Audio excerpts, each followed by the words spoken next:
Hey folks, what's up? Your favorite sorcerer, as you can see. And, you know, as I'm teaching people, and I've been doing that for many years now, and as I'm teaching people, I always analyze what their individual problems are. And as you do that, patterns are going to arise. That's quite natural, right? And you can see the same thing in your own life as well. You should keep statistics, you should keep a journal, and you should try things, get feedback, and then analyze the feedback. And over time, I promise you, you're going to be able to realize patterns, and you're going to figure out what works and what doesn't work. You know, now I can give you everything that I know, but you're still going to have to apply it to your own life. Okay, you're going to have to apply those secrets to your own individual circumstances. So, see, one of the most important factors that I'm sure you heard about is beliefs. Okay, specifically negative beliefs. And even though you might have heard people talk about negative beliefs, in this video I'm going to teach you how to resolve negative beliefs, and that's actually quite easy. Okay, it takes a little bit of effort and courage, but it is easy. Or let me put it like this: it's simple but not easy, because you're going to have to look deep within yourself, kind of. Okay. So let me give you an example. There's a 6-year-old girl, and she has a rabbit. She loves the rabbit as if it was her own child. She's really in love with it. Eventually, unfortunately, the rabbit dies. The girl is devastated. She's devastated and is experiencing so much pain that she promises herself that she's never going to experience the pain of losing someone that she loves ever again. Okay? So, at this point, the girl created a belief and a command. What is the definition of a negative belief? It is the extrapolation of something negative that happens into the present or the future. Okay? So something negative happened, and the correct definition of that was, in this situation, this and that happened.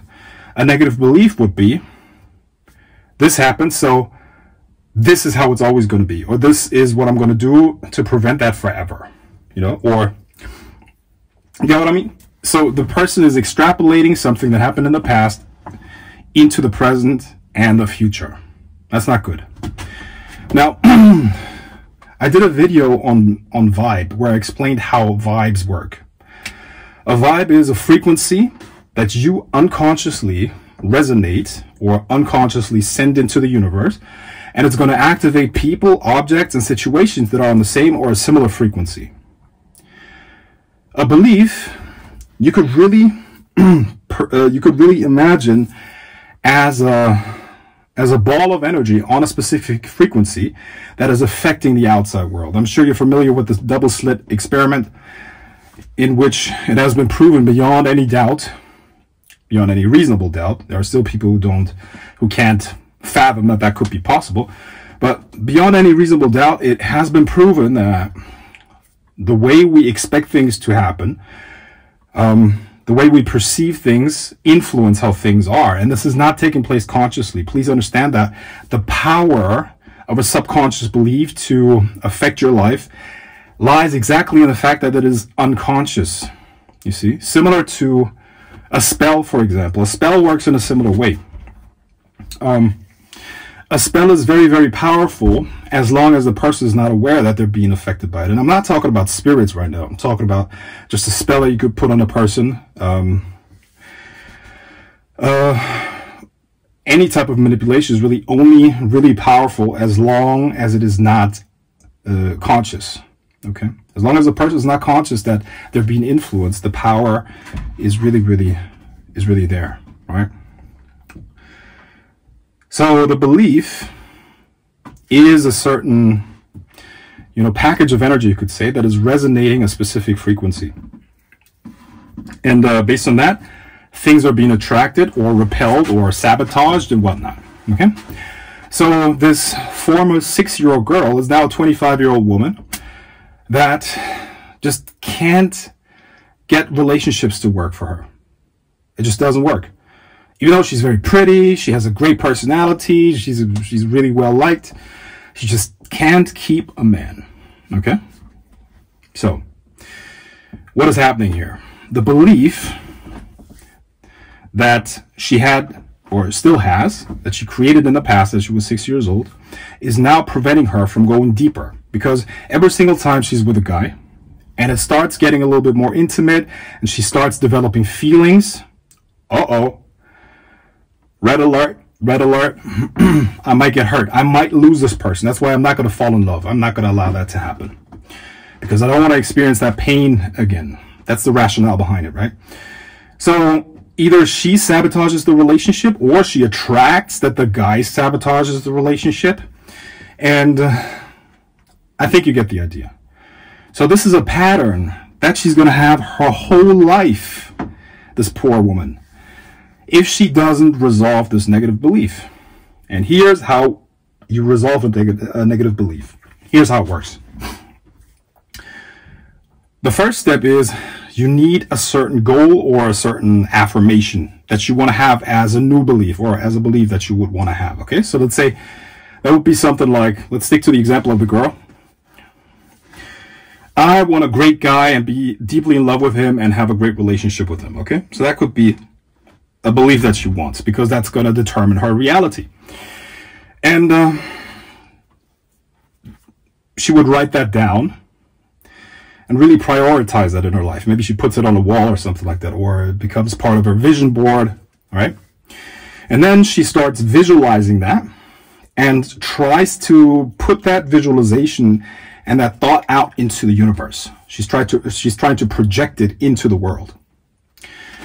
This is when she's first going to become aware of contradictory beliefs that she has in her subconscious mind. She's already going to feel resistance. It's going to be emotions. It might be negative visualizations. It might be doubts. It might be this and that and the other. Anyways, as she's doing that, she's going to write down the first thing that she becomes conscious of in terms of, let's say, she's visualizing, I want that great relationship with this great guy. I want to be deeply in love and happy. But the thought of, I don't want to lose anything, gets triggered. Okay. Now at this point, she's going to have to do the following thing. She's going to sit there. She's going to have to sit there and start thinking about that statement that she just wrote down, the negative statement, as in, I don't want to lose anything. She's going to think about that again and again and again, and she's going to ask herself, when was the first time that was being triggered?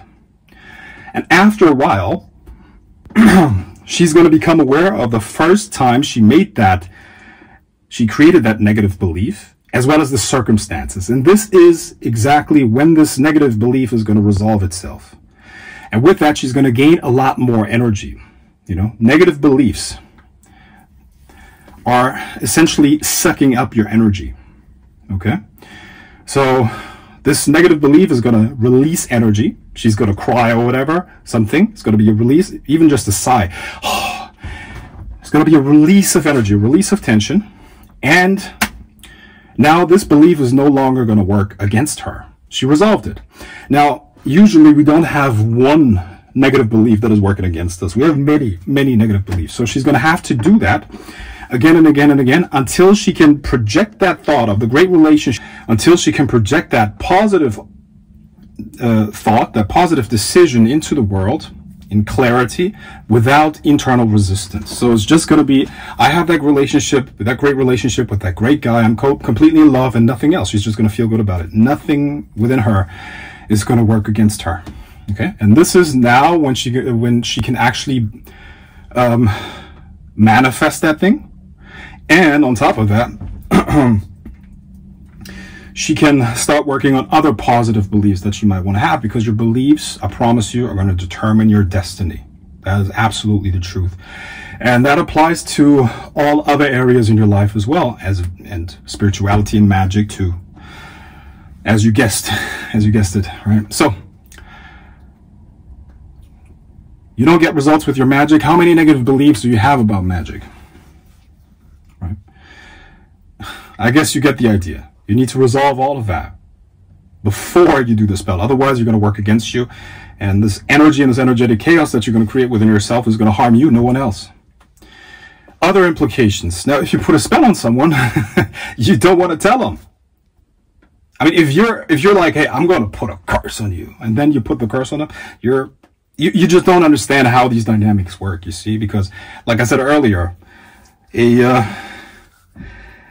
manipulation is only powerful, or most manipulations, there are no absolutes, right? Because when you work with spirits, of course, you're going to still have, you're still going to have the effect, right? But a good spell works because the person's not conscious of the influence of it. So you don't want to mention it. You keep your mouth shut. You go about your work. That's what you do it. Remember the creeds of the magician. One of them is silence. You know, the magician's creed. I'm sure you heard about that. If not anywhere else, maybe you heard it from me. The magician's creed. To know, to will, to dare, and to keep silent. And you can apply this everywhere. Your finances, relationship life, your health, and your spirituality. There's a lot more to say about this topic, and just stay tuned. And by the way, if you want to become literally superhuman, send an email to grailoftheserpent@protonmail.com and right into the title Superhuman, and you're going to learn what that actually entails. I'm going to talk to you soon. Bye-bye. Peace.